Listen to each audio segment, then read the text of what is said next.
Okay, so good morning, EBM 12 and then CAS 12. So, yan, upon checking the attendees. So, ang andito ay si Arlano, Lafamia, Lamoste, si Palabon, si Cabucos, Tolero, Castro, Bartolin, si Rowelting, Acova, Javier, from GAS, si Warren, and then si Arnaiz. And ayan, lastly for the EBM ay si Vistal. Okay, so before we proceed to our proper lecture, and discuss ko lang yung mga activities natin. Okay, so for the applied economics, as you can see, yan, marami na akong na-send na activities. Though, meron siyang mga due date dito for like merong due na ng 7 days and then meron ng due for 20 days and then 23 days. Ayan, so actually itong isa ano lang naman to, yung mga walang Q2, ayan mga pang ano pa yan, pang Q1 lang. It's because meron pa rin kasi hindi nagsasagot.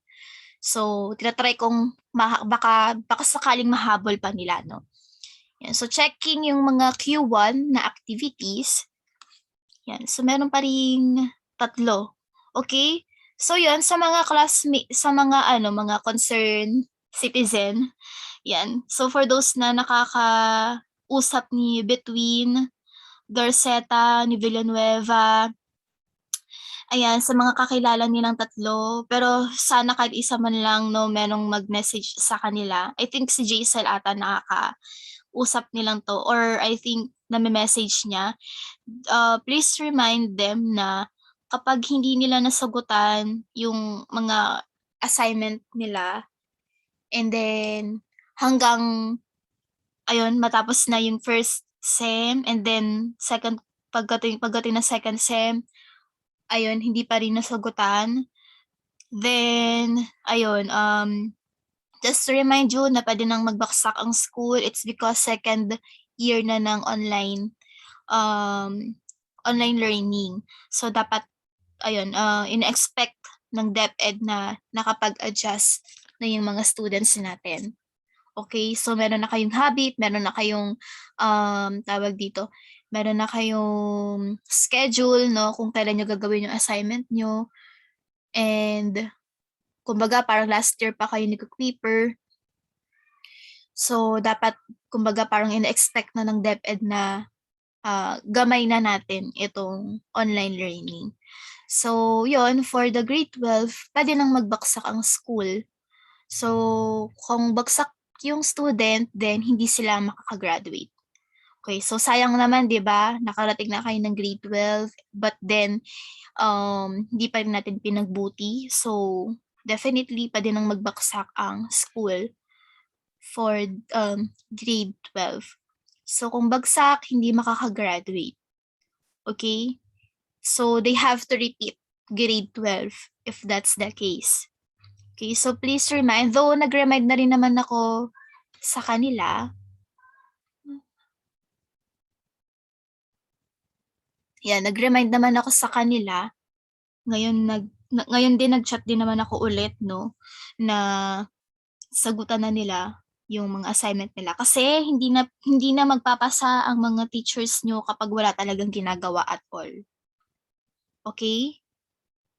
So, yun. For those naman na siguro kahit nahihirapan pero nakikita kong nagsasagot, kasi merong mga ganun student na nahihirapan sila pero nagsasagot naman. Then, ano naman yun, ligtas naman yun. Pero kapag wala talagang ginagawa at all, like, ang linis-linis talaga ng assignment, then wala akong magagawa kasi hindi ko naman pwedeng i-magic yun. Okay, kasi wala naman nasagutan. Okay? So, just a few reminders lang for grade 12. Okay, so yun, for the grade 12 ABM, yung 3 lang naman yung nakikita kong hindi talaga nagsasagot at all. Si Villanueva, si Between, tsaka si Derceta. Okay, so wala na akong magagawa, no? Hinabol ko na yun. So, wala talaga akong magagawa kung hindi ko sila kayang ipasa. Okay, so ano naman ako, nagre-remind naman ako palagi. So let's check din naman sa gas kung meron pa ring missing in action. Kasi anong date na ngayon 'no, magdada-22 na, 'di ba? Dapat kahit papaano may nasagutan tayo kahit kakaunti.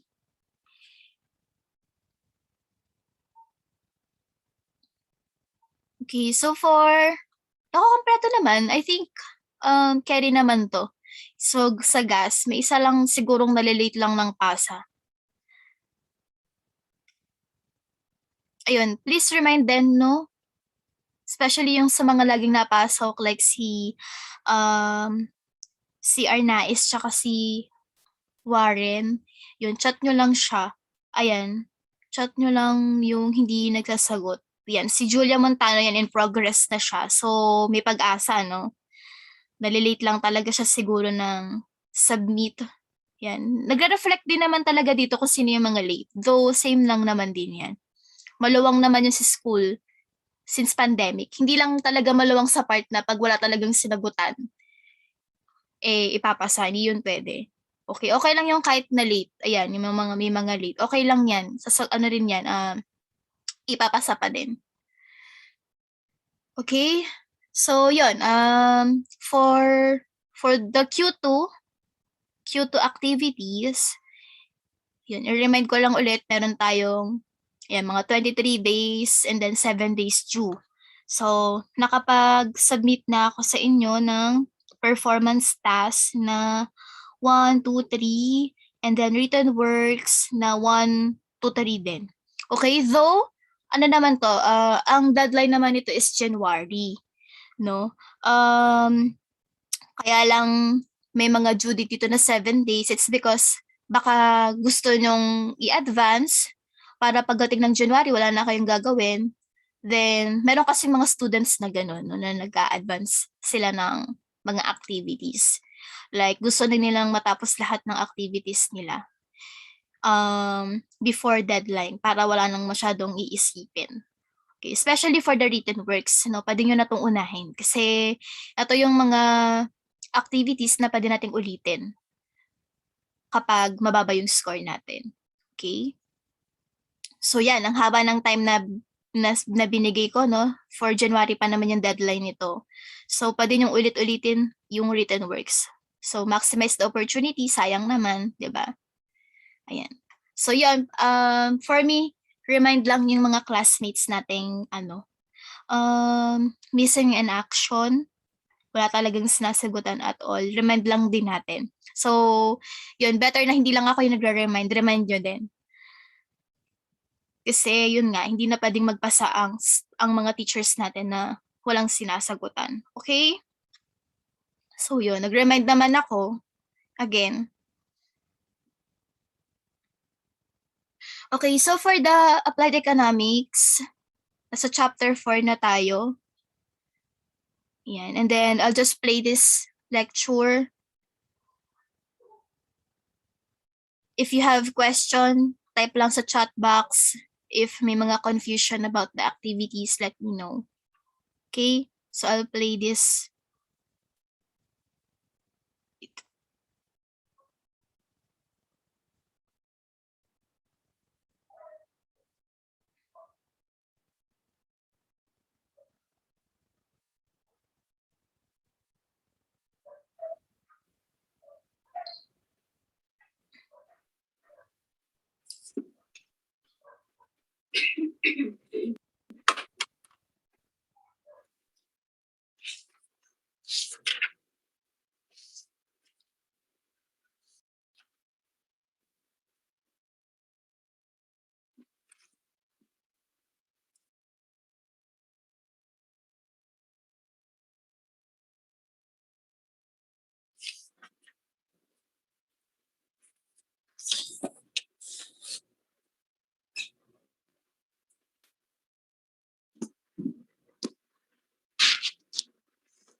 Okay, so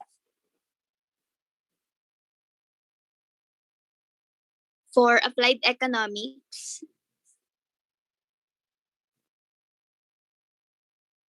For the Applied Economics, Chapter 4, Socioeconomic Impact Study. And then Lesson 14 na tayo. Socioeconomic factors affecting business and industry. So last two chapters na tayo. So after this chapter, after this lesson, isang lesson na lang. So last meeting or last discussion na natin next week. And then after nun, focus na kayo sa mga long pieces nyo.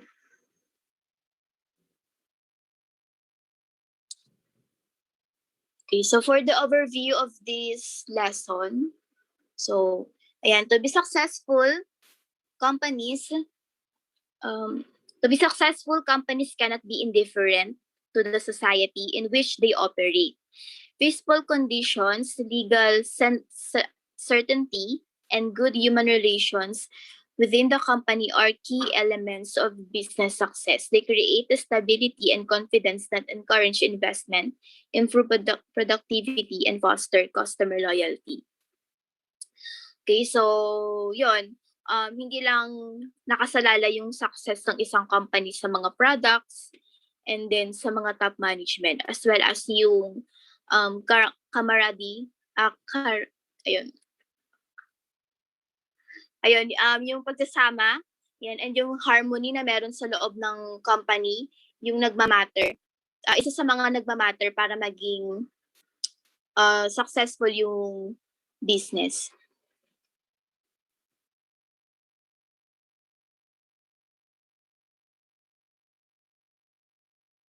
Okay, for the specific objectives, we should be able to identify the various socioeconomic factors affecting business and industry. Next is we should be able to explain the socioeconomic factors that affects business and industry. Discuss business viability and its effect to the community.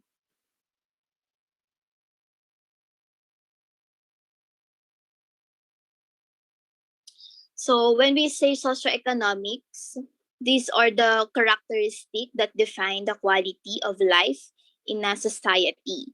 So they influence the behaviors, the attitude, the trends, the taste, and lifestyles of the individuals. So in fact, there are different class segments of the society. So we have the upper class, the middle class, and the lower class. So yung socioeconomic factors, yung reason bakit may mga ganun, no? Yan. So, we have the income, the education, and then the occupation. So, for the income, it is the amount of money individuals earn from their daily economic activities, be it employment, investment, or business. So, the availability of disposal income influences spending habits. So, yun, according sa studies na ginawa ng BSP, ang culture daw ng mga Filipino, kung gaano daw kalaki yung na-earn nilang income, ganun din kalaki yung spending nila. Okay, so parang income is equal to expenses or spending yung mga Pilipino. For the Japanese naman, ayun, according din sa studies, syempre malaki yung sweldo doon. So ang nangyayari sa kanila, halos 50% lang ng sweldo nila yung nagagastos nila. And sobrang mahilig mag-ipon yung mga Japanese. So yun, marami silang pera sa bangko. Kaya ang nangyayari, hindi masyadong nag-circulate yung pera sa kanila. Unlike sa Pilipinas, mabilis ang circulation ng pera kasi nga income is equal to spending. Unlike sa mga Japanese, though malaki kasi yung sweldo doon, ayun. So hindi ganun kabilis din mag-circulate yung pera kasi nakatago yung pera sa loob ng bangko. Parang medyo natutulog siya, no? Unless kung may mag-loan or gamitin siya ng bank. And so for education,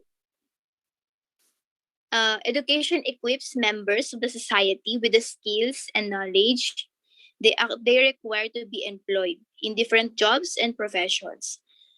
Yan. So, ito yung nag-equip, no? Yan, sa mga members ng society na dapat na matutunan nila yung mga skills and knowledge na kailangan sa isang company. And so the standard of education in your society depend on the availability and accessibility of educational amenities.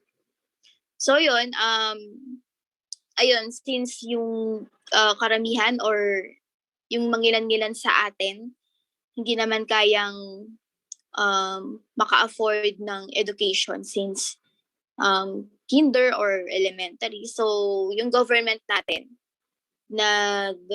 um, nagbigay sila ng libreng edukasyon para sa mga unfortunate or yung mga ibang hindi maka-afford ng studies. Ayun. So, para maging equipped yung mga society natin or yung mga tao sa bansa, kaya nag-require or nagbigay sila ng libreng education para ma-equip or makuha nila or matutunan nila yung skills and knowledge na kailangan para maging empleyado ng isang company. And so, a society that has a well-educated population flourishes because individuals are employable in well-paying jobs. Ayan. So, I think naman, equipped naman yung mga Pilipino. Yun nga lang, syempre, hindi talaga high-paying job yung napoprovide ng mga employers ng Pilipinas, no? So, compared sa ibang bansa na high-paying job talaga sila.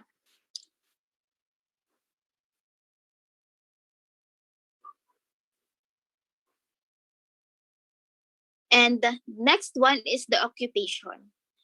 So, occupation refers to the type of jobs people perform by virtue of their skills, experiences, or choices. So, you may be self-employed, kung kaya naman, di ba? Or work as an employee of an individual or organizational entity.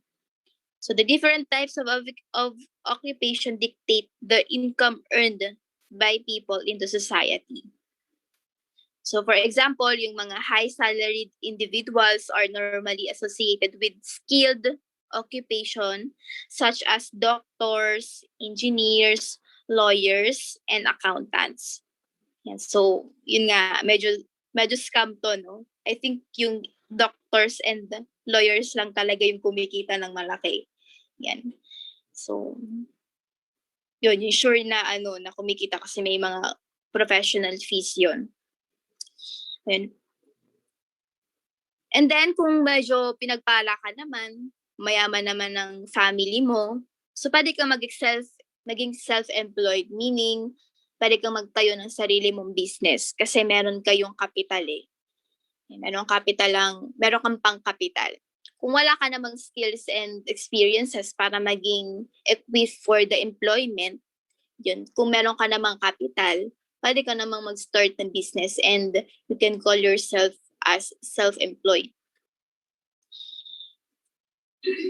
Yan. So for the unskilled occupation, such as yung mga menial labor, do not pay much. Ayun. So I think there's no such as unskilled occupation. Ayun. I think wala naman. Kasi kahit yung mga karpintero, mga skilled pa din naman yan eh. Yan. Kasi sa ibang bansa, kahit madumi yung ginagawa mo, like yung pagiging karpintero, yung mga pagiging magsasaka, mataas na ba yung sweldo sa ibang bansa? Ayun, iba yung senaryo dito sa Pilipinas. Yan, pag medyo madumi yung ginagawa, mas mababa yung bigayan ng sweldo. Pero sa ibang bansa, as long as skilled ka, ayan, yung work mo naman ay pang skilled, mataas naman yung binibigay. Kahit, lalo na pag mga magsasaka yan, mataas yung sweldo ng mga magsasaka sa ibang bansa. For example, sa Australia, yung mga farmers na yan, parang sila yung mas kinoconsider na mayayaman compared sa mga back office na employees. Pero yun, iba kasi yung senaryo dito sa Pilipinas. It's because yung government natin, di ba? Hindi nila parang hindi ganun ka-suportado sa mga ganong job.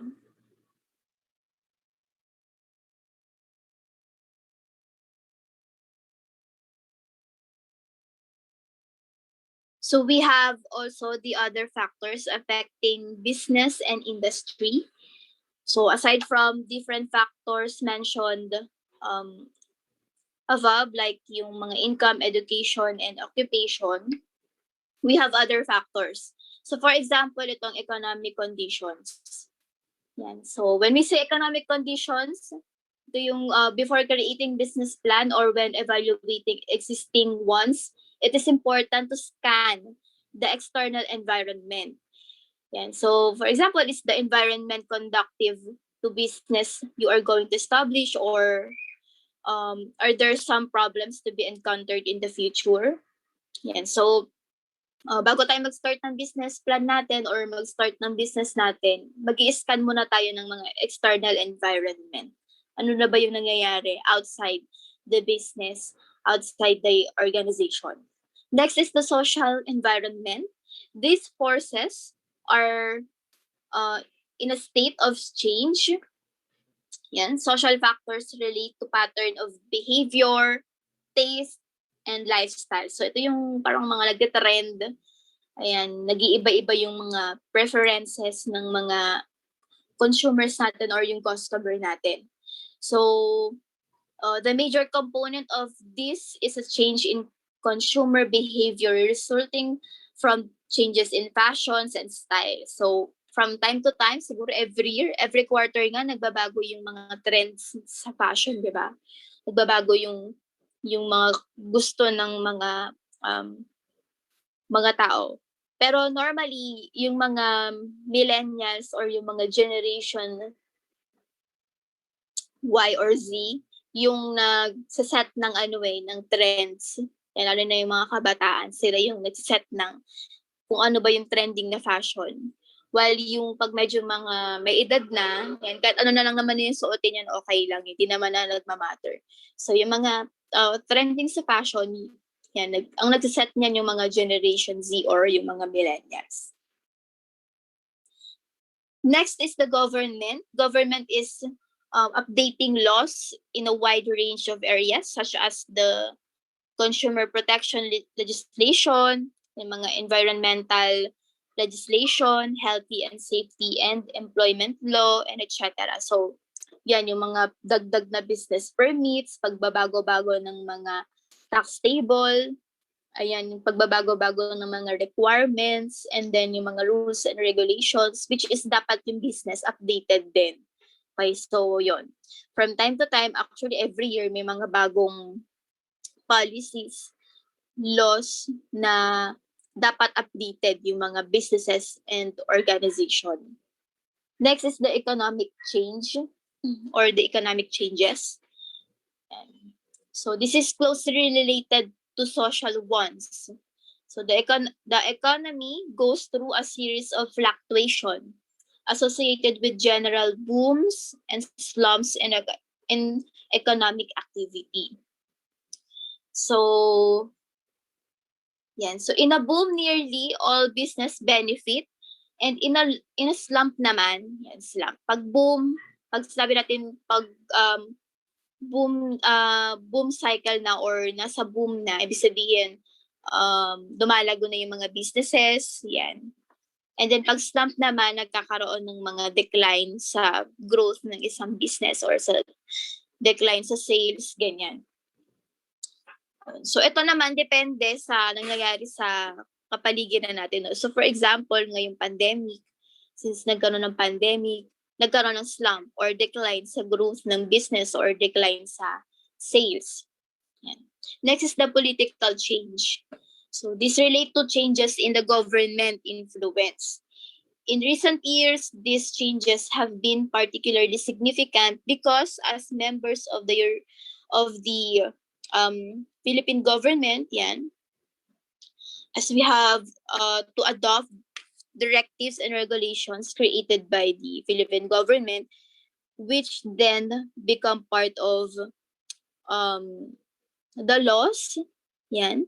So, for example, pag yan, syempre pag nagbabago yung mga nakaupo, yan, pag may mga bagong halal na mga politicians, merong mga batas na, may mga bagong batas na pinapublish or sinasubmit yung mga politicians natin. So for example, yun ngayon sa pagkaupo ni President Duterte, nagkaroon ng panibagong tax table. Ayan, so malaking pagbabago sa pagko-compute ng tax para sa mga business natin. Yan, so yung mga other deductions na wala, ayan. And then that is why medyo tumaas yung mga presyo ng mga bilihin kasi tumaas yung tax para sa mga sugars or yung mga other commodities. Ganun. So, yun. May effect din siya sa business. Next is the changes in technology. Yan. So, changes in technology have also become particularly significant in the post-millennium world. So this is particularly true in terms of modern communication technologies. The creation of database and electronic communication have enabled vast quantities of information to be shared and quickly distributed in a modern company. Yan. So, yun, dapat maka-adopt yung mga business sa changes in technology. Hindi pwedeng hindi. Or else, mahuhuli sila sa trend or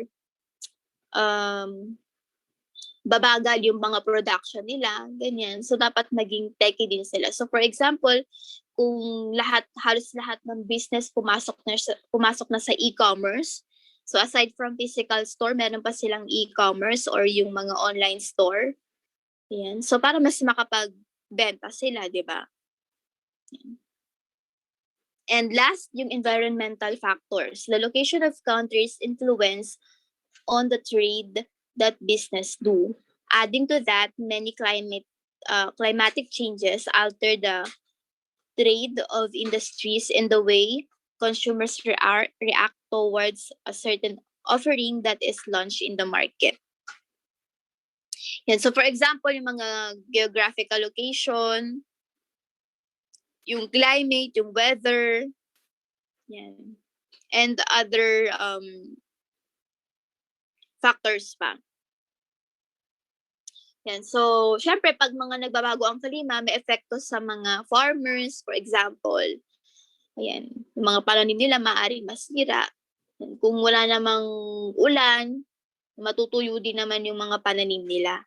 So, yun. Isa rin yung mga environmental factors.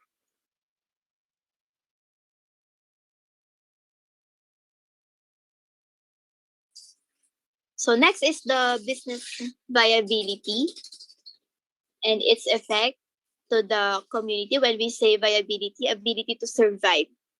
So in business, it is linked to the financial performance or position. So ito yung mga financial statements, no? So pwede natin i-check yung viability ng isang business through scanning their financial statements, such as yung mga performance and position. So a viable business has great effects to the community. Yes. For example, it provides a community jobs in the business sector. So pag lumalago naman yung business, pag nag-i-improve, lumalaki, nag-expand, nagkakaroon ng mga other branches, syempre nagkakaroon ng mga jobs, no? Yan, pwede silang mag-hire ng mga panibagong employees sa mga bago nilang branches. Yan. And aside from that, it produces taxable income for the community from both business establishment and the workers. So, syempre, pag nag-expand ang business, lumalaki yung contributions nila sa government or sa community. And then, syempre, pag lumalaki ang business, may mga employees. Itong mga employees na to, nagko-contribute din sila ng tax. Okay? And another one is the government continuously makes improvement in community infrastructure such as bridges, roads, sewers, water, and electric to entice or entice other business to invest in the community.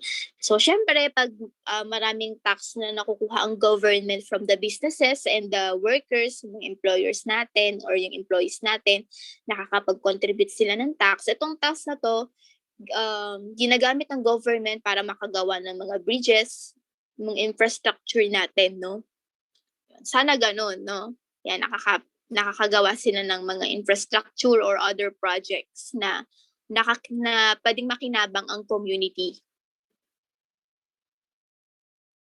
Another is it contributes more opportunities for people in terms of services such as improved health, peace and order, social welfare.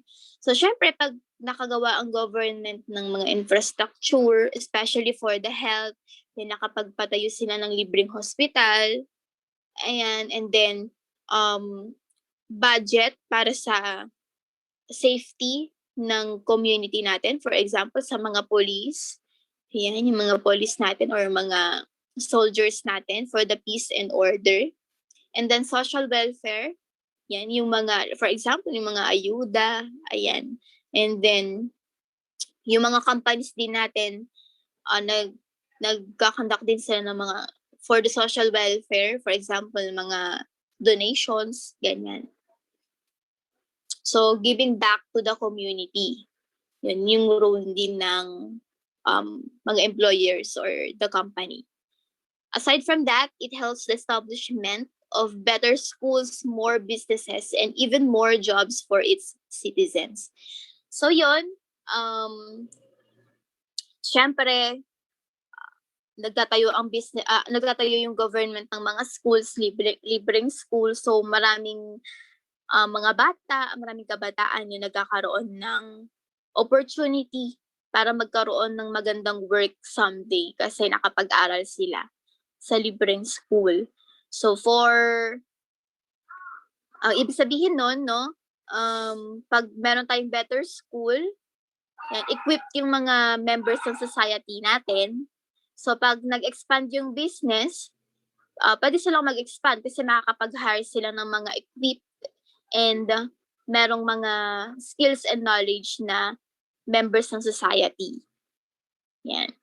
So, that is why makakapagkaroon pa ng more jobs pa para sa citizen. Kasi pag nagkaroon ng expansion yung business, makakapag-hire sila ng mga equipped na mga employees, and then pag nag-perform ng maayos, dahil equipped yung mga employees, mag-expand pa ulit yung business, and then yun, more jobs for the community.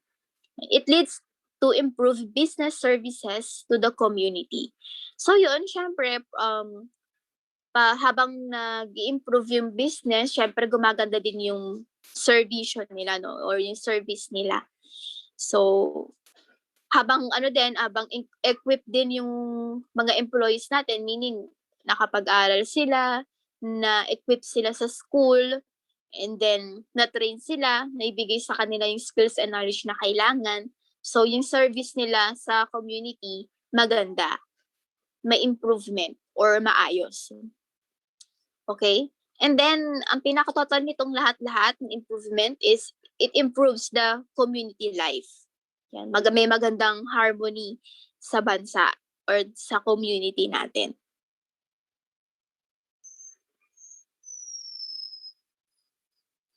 Okay, so here are the recommendations in maximizing positive impact to the community. So dapat pag may positive na impact sa community, i-maximize natin.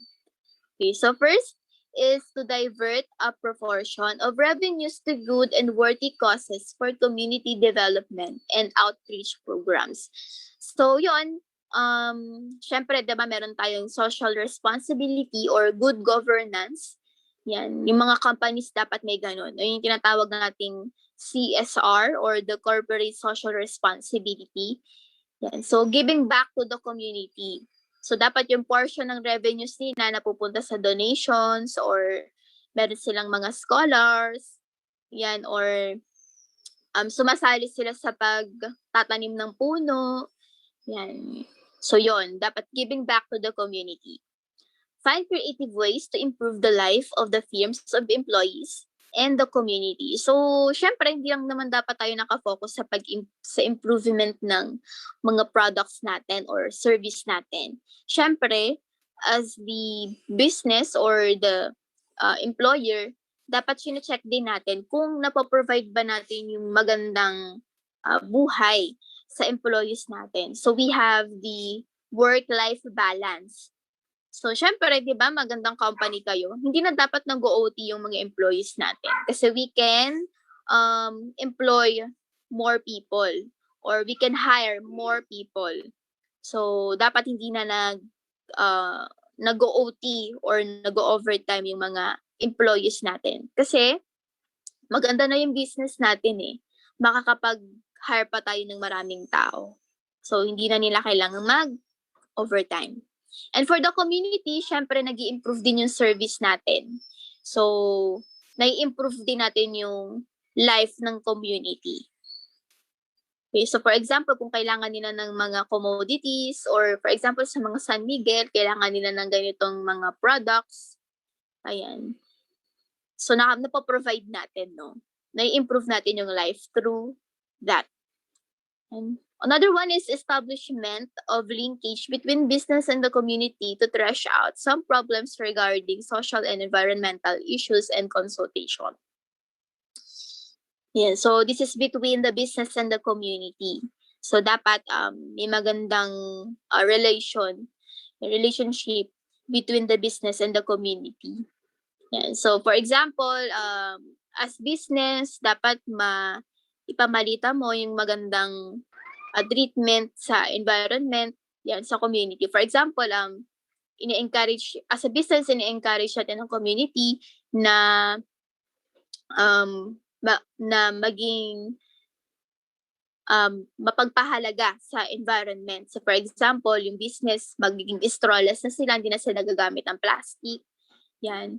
And then, pwede rin naman sila maging paperless. For example, pwede namang through online lahat ng transactions. So, hindi na natin kailangan maglabas pa ng mga resibo or mga other pang kailangan gumamit ng papers. Yun. So, pwede yun, ganun.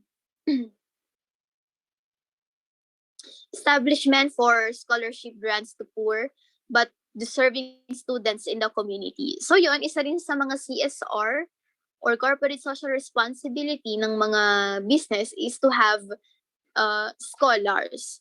Yun. So pag ano ka naman, masipag ka naman mag-aral and then you have the skills and knowledge and the eagerness para mag-aral ng mabuti, so pwede ka nilang maging scholar. So marami namang mga companies na nagpo-provide ng scholarship para sa mga poor. Help build customer attraction, satisfaction, and loyalty at a time when consumers or customer are increasingly exercising the right to choose. And reduce risk of negative publicly boycotts, tarnish public image. Yan, dapat ma-reduce natin yung mga boycotts. Yan. Kasi kaya lang naman ito nangyayari kasi hindi maganda yung service nyo, di ba? So, kung maganda naman yung business nyo, syempre ma-avoid natin yung ganitong risk. Last is to improve product image, brand name, and reputation. So, pag yun, may maganda kang CSR or yung corporate social responsibility, for sure, gaganda yung image nyo. And then, marami pang magpapatronize ng product nyo or service nyo. Yan. So, we also have negative impacts. So, dapat ito ma-minimize natin. So, ano yung mga dapat natin gawin? First thing first, get your act together. The first and the most important step as your business engage in damage control associated with the negative impact is to identify the problem and correct it at an operational and or product development level. So ito naman nangyayari to sa mga pag may mga issue ka sa mga products or service, yan, instead na ipagsawalang bahala nyo siya or bayaran na lang natin yung customer para matapos na itong lahat. Dapat, una natin gawin is isipin or alamin kung ano ba yung naging problem. And then, we should correct it. As soon as possible, dapat makorek natin siya. Pwede natin i-improve yung service, mag-i-train natin yung mga employees natin again and again para lang di maulit yung palpak na serbisyo, or pwede natin i-improve yung products natin. Okay. Yan. Follow up, speak up, and engage. The second step necessary to mitigate the damage caused by negative online review consists of engaging the aggrieved customer with a timely, relevant, and contextual response that seeks to provide the individual with both an explanation and resolution. So, ito naman nangyayari dito sa mga online sellers. Yan, pag may mga negative reviews, dapat masagot natin yun as soon as possible. Pero dapat kalmado, and then na contextualize na natin yung yung sasabihin natin. Yan. Dapat with explanation din, and then syempre yung apologies natin, and then yung resolution. Ano ba yung dapat gawin? Or ano yung pwede nating magawa para dun sa mga serbisyong hindi maganda na i-provide ng mga employees natin dun sa mga customers natin. Let time run its course. The third step is to rely on the rule of recency and encourage new customers who have experienced outstanding service and received superior products to provide their feedback. So yun, kung meron tayong mga na-encounter na negative review, so let's be positive. Maging i-look forward natin yung mga bagong customer na naka-experience naman ng magandang service. Yan. So for this lesson, that's it. So do you have questions regarding lesson 14, the impacts in the business and in the industry?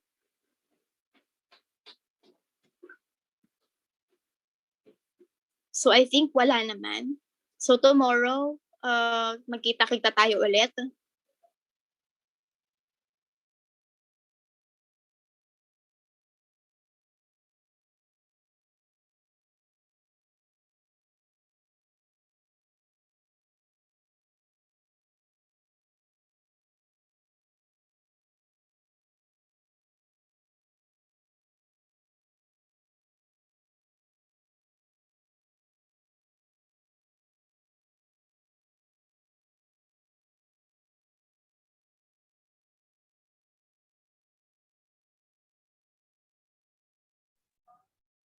Okay, no, just to summarize this lesson, yung socioeconomic impact study, no, it talks about the relationship between the business and then society, and then the government, no.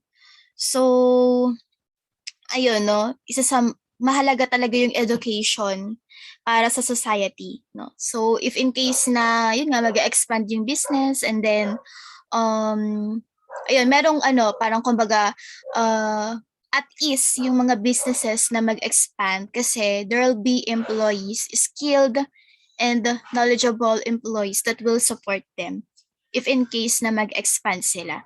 No, kasi 'di ba, isipin natin kung mag-expand yung isang business, but then wala namang mga available na employees, then hindi nila ma-operate ng maayos yung na-expand ng part ng business. Okay, and then, ayun, so pinag-usapan din dito yung mga do's and don'ts natin when we do the business. Okay, and how we engage or how we handle the issues in the business. For example, how we handle the bad feedbacks and then the good feedbacks. So, syempre, no, not all the time naman perfect yung service natin or yung product natin. So, there'll be issues there, no? Even sa mga, ayan, for example, sa work ko, no, as an accountant, yan, usually talaga may issues yung mga mga works, no? But yun, as an employee or as the business, we should see those issues as opportunity to improve. No? So normally kapag yung ibang business nga lalo na pag sa mga bangko, ewan ko kung ginagawa rin siya dito sa Pilipinas. Pero sa ibang bansa, yan, especially pag sa mga bangko, kapag nahahack yung system nila, for example, Google ata yun, Google or Microsoft, ayun. Pag nahahack yung system nila ng mga IT, yung mga IT na yun binabayaran pa nila for like $1,000,000. No, kasi 'di ba, syempre kilalang businesses sila Microsoft or I think Google ata. And then someone hacked their system. Then they do not see it as an issue or bad opportunity. They see it as an opportunity, meaning they have to improve their firewalls or their security and even their system, no? Kasi dapat hindi yun nahahack or hindi yun na basta-basta napapasok ng kung sino. So yun, yung mga ITs na nakakahack ng mga ganong malalaking system ng mga malalaking business, binabayaran yun ng mga ganong business. And then, those who hack it, instead na pinapakulong, no, like dito sa Pilipinas, no, kapag nakahack ka ng system, even the government, pag nahack mo yung system ng government, for sure makukulong ka. Pero pag sa ibang bansa, pag ginawa mo yun, they see it as an opportunity. So, yun, kapag nahack mo, and then nahuli ka nila, you need to provide them the correction or corrective actions or the codes na para mas ma-level up pa nila yung security nila. Okay? So, yun. Whenever we have issue, we shouldn't see it as an bad effect to our business, no? So, we should be optimistic in every aspect. Yan. Kung may bad feedback si customer, then Focus na kayo sa mga long pieces and nyo. kung may mga bad feedback si customer, we should see it as an opportunity to improve our service or our product. Ganon siya. Ayan. So, mahalaga yung society natin sa customer. No? Yan. Hindi pwedeng good feedbacks lang. Kasi kapag good feedbacks, meaning wala tayong i-improve. Okay? So, di natin nakikita kung ano yung mga bagay na i-improve natin. Okay? So, especially, di ba, ang mga customer natin, nagbabago yung mga taste niyan, nagbabago yung preferences niyan from time to time. So, there will be an issue.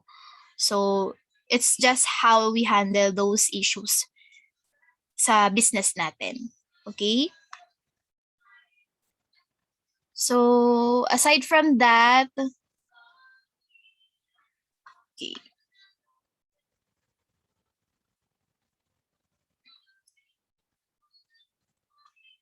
Check natin kung ano pa yung lesson natin. Though, unti lang naman na siya. Unti lang naman yung lesson natin for applied economics.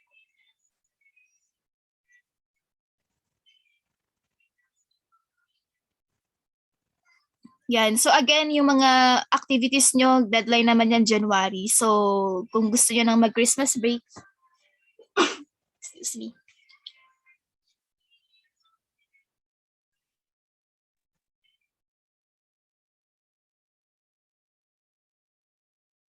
Yan. Kung gusto nyo naman mag-Christmas break, then you can take your break naman.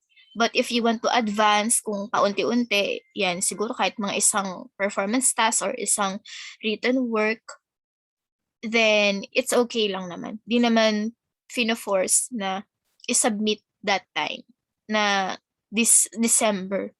No. You should take a break din naman. Okay, so again, Unit 5. Let's check. Yan, yung mga types of business organization, we are already done with this.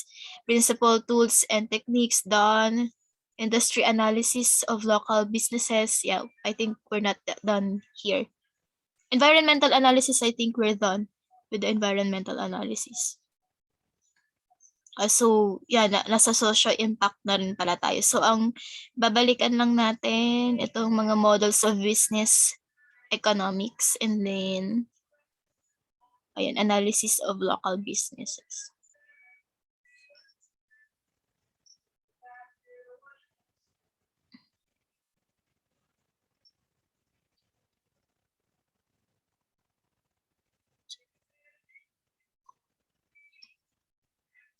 Ayan, for the socio-economic impact, I think next week wala na tayong lesson. It's because, na siya, Christmas break.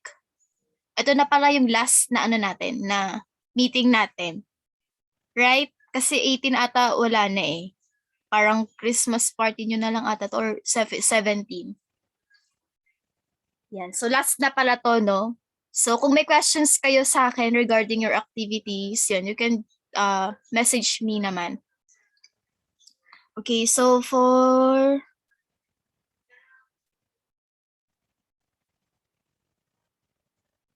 yan, last na pala to, last meeting for this December, and then we'll see each other by January. Okay. Any question, guys, before we end this discussion?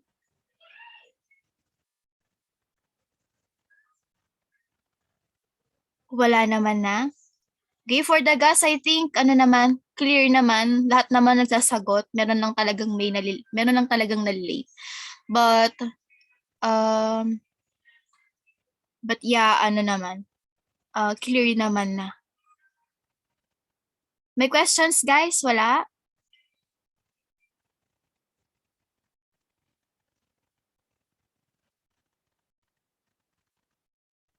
Okay, so if wala na, you can now take your break or you can now take your lunch break.